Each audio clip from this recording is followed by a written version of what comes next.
اللہ تعالیٰ نے قرآن پاک کی بہت ساری صورتوں میں وقوع قیامت کا ذکر فرمایا ہے۔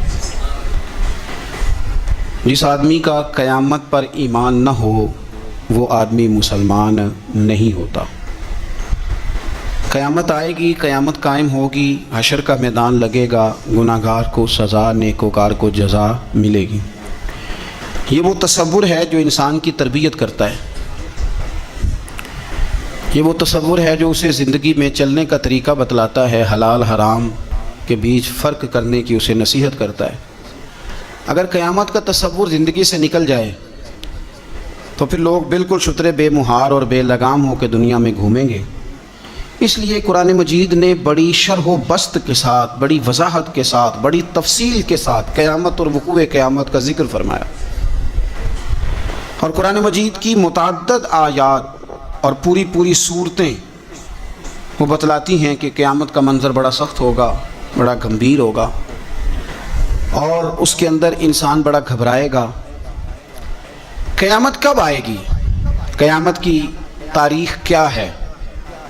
اللہ اور اس کے رسول صلی اللہ تعالیٰ علیہ وسلم نے ہمیں دن بھی بتلایا ہے، تاریخ بھی بتلائی ہے، پر وہ آئے گی کب اس وقت کا تعین نہیں فرمایا، سن نہیں بتائی بس۔ اب بہت سارے بیوقوف دنیا میں پائے جاتے ہیں، اور ہمیں زیادہ تکلیف ہوتی بھی اسی بات کی ہے کہ لوگ امت کے اتحاد کے اندر بہت بڑا رخنہ ڈالتے ہیں ہر اس موقع پر کہ جس موقع پر اتحاد کی بات کی جا سکتی ہے، لوگ انتشار کی بات کرتے ہیں۔ یہاں بھی اس موقع پر بھی لوگوں نے یہ لکھا ہے کہ اگر حضور کو پتہ ہوتا کہ قیامت کب آئے گی تو حضور بتا نہ دیتے۔ اندازہ کریں، پھر لوگ کہتے ہیں آپ اس آدمی سے بغل گیر ہوں، اس بندے سے آپ پیار بڑھائیں۔ میرے تو جو ابا جی کو ان پڑھ کہے میں تو اس سے پیار نہیں کرتا تو جو مدینے والے رسول کے علم پر اعتراض کرے۔ ہاں یہ یاد رکھیں، ہزاروں قومیں وجود میں آئیں دہر میں خشک و تر کے رشتے سے، پر ہم نے بنیاد دوستی رکھی یاد خیر البشر کے رشتے سے۔ ہم اس کے غلام ہیں جو حضور کا غلام ہے، لیکن اسے ہر مقام پر نبی پاک میں نقص نظر آئے تو پھر دشمن احمد پہ شدت کیجئے، ملحدوں سے کیا مروت کیجئے، اور شرک ٹھہرے جس میں تعظیم حبیب اس برے مذہب پہ لعنت کیجئے۔ یہاں بھی لوگ دیکھیں کہ بات کیا چل رہی ہے قیامت کی، اور آپ کیا تفسیر بیان کر رہے ہیں کہ حضور کو پتہ ہی نہیں تھا۔ یہ انداز آپ نے اختیار کیا ہے۔ قیامت کی علامتیں نبی پاک نے ہمیں بتا دیں، فرمایا کہ جب یہ معاملہ ہو جائے تو سمجھ لو پھر قیامت آنے لگی، سمجھ لو پھر قیامت۔ دیکھیں نا، لوگ کہتے ہیں جی جب آپ کا جسم ٹوٹنے لگے، جب آپ کی طبیعت میں کمزوری آنے لگے، جب آپ محسوس کریں کہ میں ان بیلنس ہو رہا ہوں تو چیک اپ کرا لیں، شوگر تو نہیں ہو گئی۔ یہ اس کی علامتیں۔ جب آپ کے جسم میں تپش بڑھ گئی، آپ کے معدے کا نظام ڈسٹرب ہو گیا، آپ کے ہاتھ پیر جلنے لگے، تو اب آپ نا ٹیسٹ کرائیں کہ آپ کو ہیپاٹائٹس تو نہیں ہو گیا۔ تو کسی بھی چیز کے آنے سے پہلے اس کی کچھ علامتیں ہوتی ہیں۔ تو ہمارے رسول پاک علیہ السلام نے ہمیں کچھ نشانیاں بتا دی قیامت کی، فرمایا ان نشانیوں پر غور کرو، جب یہ چیزیں آئیں پھر تمہیں انتظار کرنا ہے، پھر قیامت آئے گی، پھر تارے جھڑیں گے، چاند ٹوٹے گا، زلزلہ آئے گا۔ قرآن مجید نے کہا سورہ ابراہیم کے اندر کہ یوم تبدل الارض غیر الارض، فرمایا جس دن یہ زمین کسی اور زمین سے بدل دی جائے گی۔ یہ جو تمہارے پاس زمین ہے یہ زمین نہیں رہے گی، والسماوات، اور آسمان بھی بدل دیے جائے گی۔ اس کو آسان نہ سمجھیں۔ آپ زمین پہ پیر رکھیں اور آپ کو شاید شیشہ ہی لگا ہو، اگر آپ کو اندازہ ہو نا کہ یہ پانی ہے تو آپ کا پیر جمتا نہیں، آپ گھبرا جاتے ہیں کہ یہ وہ والی زمین نہیں جس پر میں چلنے کا عادی ہوں۔ یہ کوئی آسان بات نہیں۔ آپ اپنا ملک چھوڑ کے کسی اور ملک جائیں تو آپ بڑے پریشان ہوتے ہیں، کہتے ہیں میں پردیسی ہوں، اور انشاءاللہ پردیسی کوئی بھی نہ تھی وے ککھ جنا تو پارے تاڑی مار اڈانا باہو اسی تے اگے ہی اڈن ہارے۔ بڑا مشکل مرحلہ ہے پردیس، حالانکہ زمین وہی ہے، لیکن آپ کی مٹی بدل گئی تو آپ پریشان ہو گئے۔ تو رب فرماتے ہیں اس دن کا بھی خیال کر جس دن میں زمین ہی بدل دوں گا، تو زمین پہ پیر رکھے گا پر یہ وہ والی زمین نہیں ہوگی، والسماوات، اور آسمان بھی بدل دوں گا، وبرزوا للہ الواحد القہار، اور فرمایا سب لوگ اس دن اس اللہ کے سامنے کھڑے کیے جائیں گے جو وحدہ لا شریک بھی ہے اور سب پر غلبہ رکھنے والا بھی ہے۔ اس دن سب اس کے سامنے کھڑے ہوں گے۔ میرے نبی کریم صلی اللہ تعالیٰ علیہ وسلم. نبی پاک علیہ السلام نے 2 قسم کی نشانیاں بیان کی. ایک علامات کبریٰ ہیں، بڑی بڑی نشانیاں، جیسے دجال آئے گا، یاجوج ماجوج نکلیں گے، حضرت عیسیٰ علیہ السلام آئیں گے، امام مہدی علیہ السلام تشریف لائیں گے. تو یہ بڑی بڑی نشانیاں، لیکن اس سے پہلے چھوٹی چھوٹی نشانیاں بھی حضور نے بیان فرمائی. اور فرمایا یہ تو مجموعی طور پر ہوگا نا، ساری دنیا کے لیے دجال آئے گا. یہ تو مجموعی طور پر ہوگا نا کہ ساری دنیا کے لیے امام مہدی آئیں گے، جناب عیسیٰ آئیں گے. یہ تو مجموعی ہے. لیکن تم انفرادی طور پر بھی اپنے دائیں بائیں دیکھو کہ یہ جو چھوٹی نشانیاں یہ تمہارے اندر تو نہیں پیدا ہو گئیں. بخاری مسلم میں حدیث ہے، حضرت سیدنا عمر فاروق رضی اللہ تعالیٰ عنہ حدیث کے راوی ہیں. تو نبی پاک صلی اللہ تعالیٰ علیہ وسلم سے کسی نے پوچھا کہ حضور قیامت کے بارے میں کچھ بتائیں. تو نبی پاک صلی اللہ علیہ وسلم نے فرمایا جب لونڈی اپنے مالک کو جنے، جب ماں اپنا آقا پیدا کرے تو سمجھ لو قیامت آنے والی ہے، پھر قریب آ گئی ہے. ماں جب اپنا آقا پیدا کرے، مانا کیا کہ جب بچے اتنے نافرمان ہو جائیں کہ ماں پہ حکم چلائے، اولاد ماں کو حکم سنائے، حکم اماں زیادہ باتیں نہ کیا کر، اماں تو بھی تھوڑا صبر کر، حوصلہ کر.